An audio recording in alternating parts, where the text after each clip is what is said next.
have 3 arbitrators in your Tier 2 arbitration, but you can have 1 or 3 at first instance. So moving on to the question, is two-tier arbitration permissible in India? Well, of course, the leading authority in India on two-tier arbitration clauses is Centro Trade Minerals and Hindustan Copper Limited, which I'll call HCL. And I've put on this slide the clause, the arbitration clause in that case, which had a two-tier mechanism. The first mechanism was a domestic arbitration in India under the rules of the Indian Council of Arbitration. And then if either party disagreed with that arbitration result, they would have the right to appeal to a second arbitration in London under the rules of the ICC. So what happened in this case is that the claimant lost the first arbitration, the first domestic arbitration, and commenced a second arbitration, which it won, with an award of damages in its favour. The respondent, HCL, argued that the clause was not permissible under the laws of India and appealed this decision to the Supreme Court.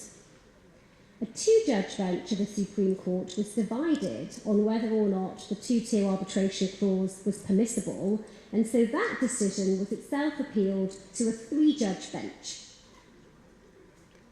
And the three-judge bench held that two-tier arbitration clauses are permissible in view of party autonomy being of paramount importance.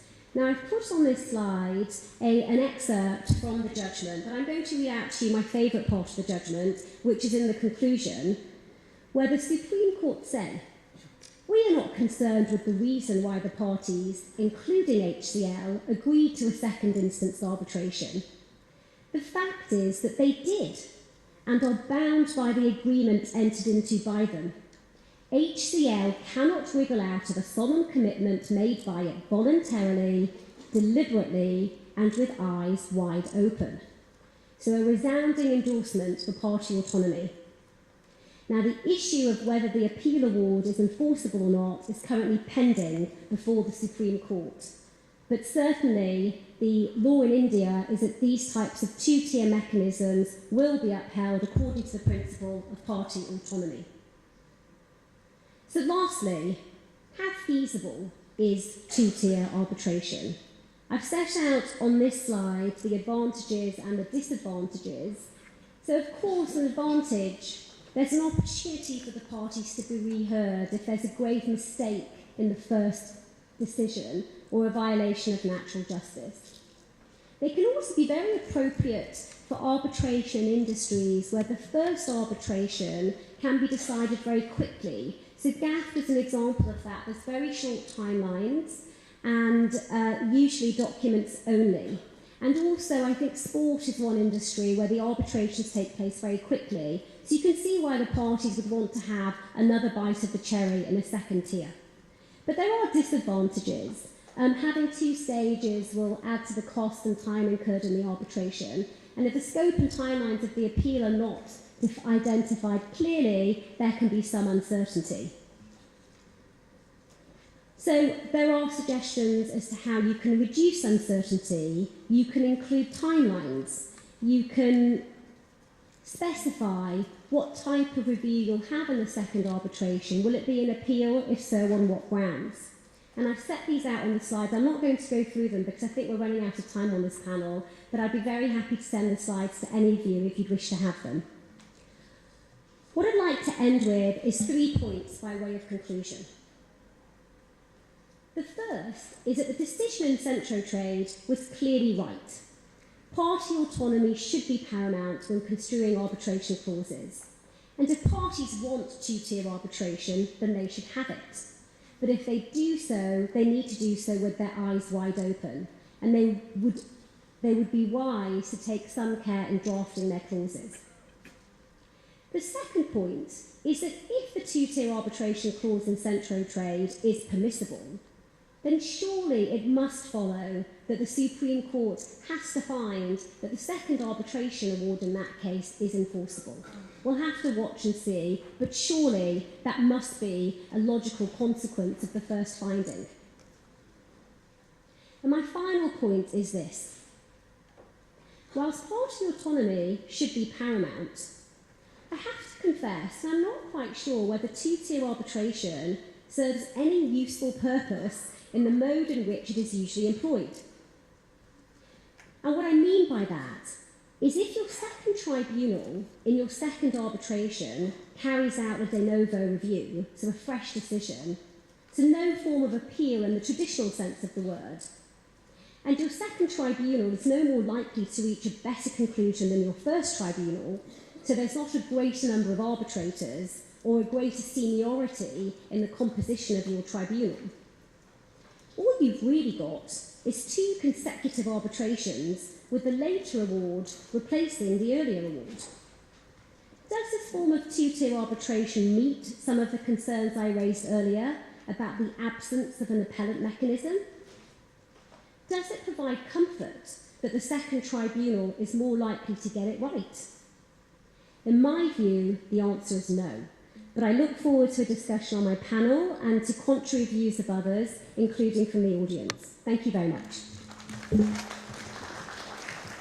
Thank you very much, Sapna.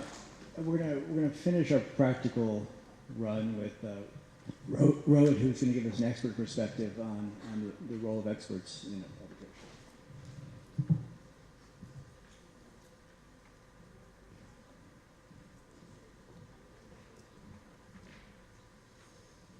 Good afternoon, everyone, and thanks, Steve, for giving me this opportunity to speak. I have a tough task at my hand.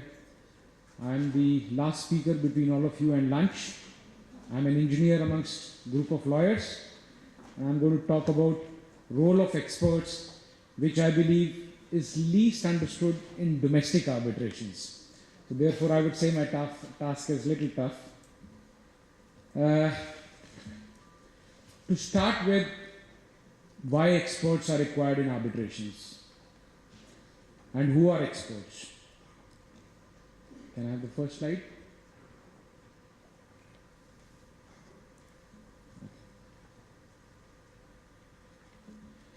Basically, experts are people who are involved in arbitration in connection with specific matters which requires knowledge in specific areas.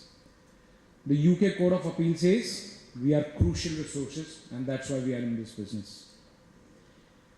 Let's say you have got a dispute which is related to a nuclear power project or a financial dispute involving shareholder related disputes, or a typical delay dispute in a construction project. Now these are things which probably are beyond the knowledge of the counsels, and at times the arbitrator also might be coming across several documents, facts, which it is difficult for an arbitrator to understand. And that's where we experts comes into picture, where we basically go into the details, provide an understanding of an issue which is not the domain area of the lawyers and the counsels.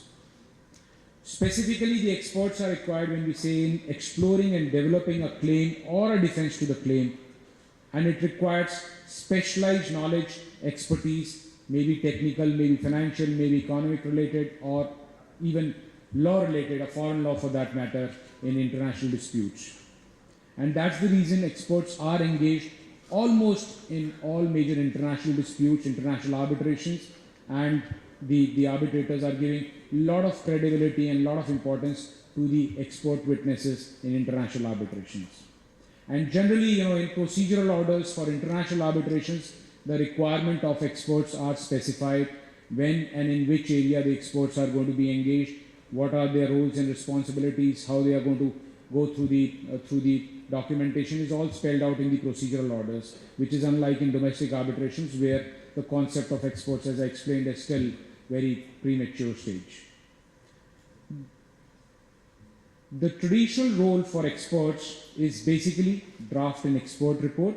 Let's say, for an example, you have this room where you have got this, roof at the top.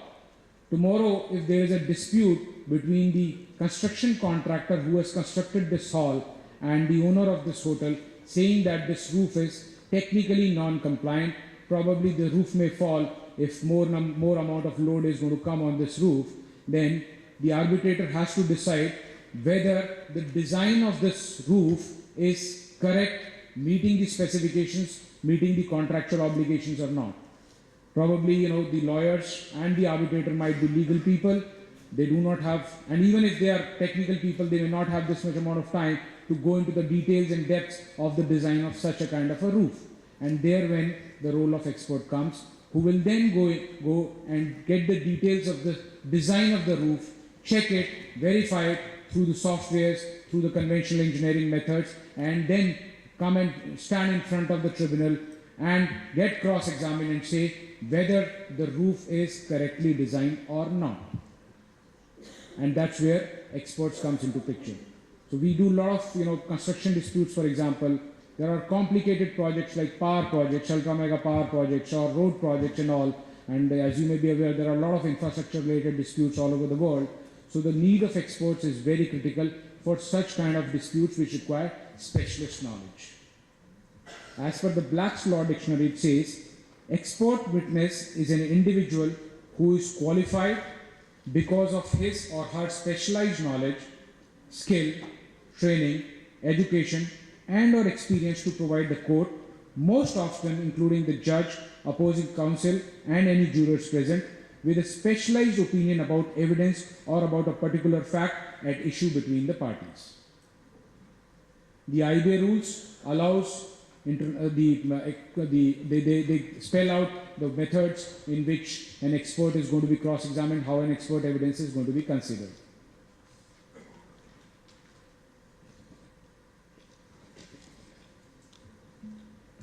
Now, coming to the next point, how experts are helpful in any particular case which is there in front of the tribunal.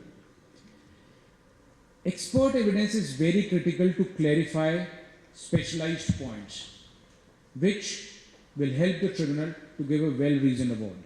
So, basically, when we go as an expert witness, our primary duty is towards the tribunal to assist them in coming to a well-reasoned award, explaining them the bottom line and the specialized knowledge related to the dispute.